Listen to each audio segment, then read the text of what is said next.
Hi అండి, welcome back to smart Juveria. ఈరోజు మన రెసిపీ వచ్చేసి చికెన్ పకోడా.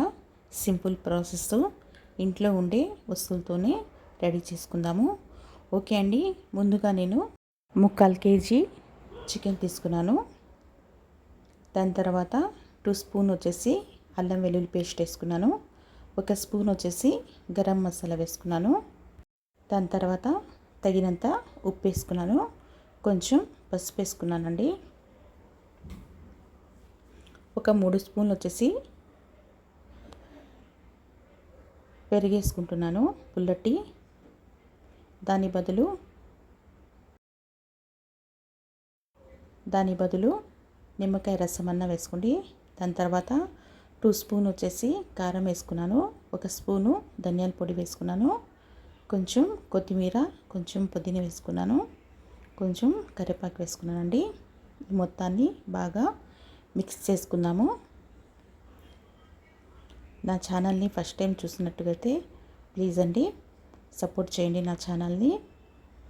ఓకే అండి, ఇప్పుడైతే ఇది బాగా కలుపుకొని పక్కన పెట్టేద్దాము, మూత పెట్టేసి. ఓకే అండి, 15 నిమిషాల తర్వాత తీద్దాము.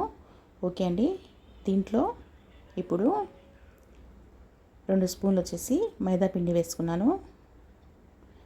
మైదా పిండి బదులుగా కార్న్ఫ్లోర్ అన్న వేసుకోండి. దాని తర్వాత ఒక ఎగ్ వేసుకుంటున్నాను. దీన్ని కూడా బాగా కలుపుకోవాలి.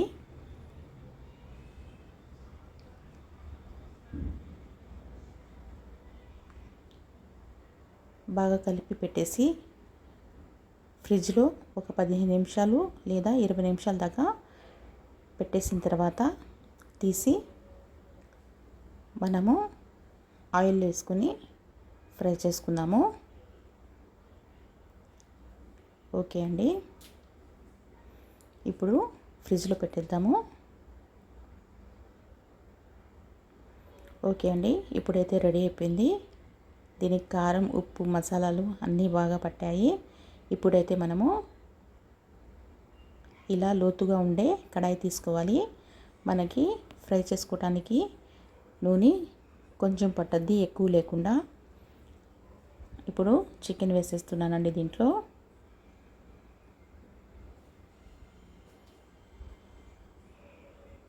ఓకే అండి, చికెన్ అయితే రెడీ అయిపోయింది.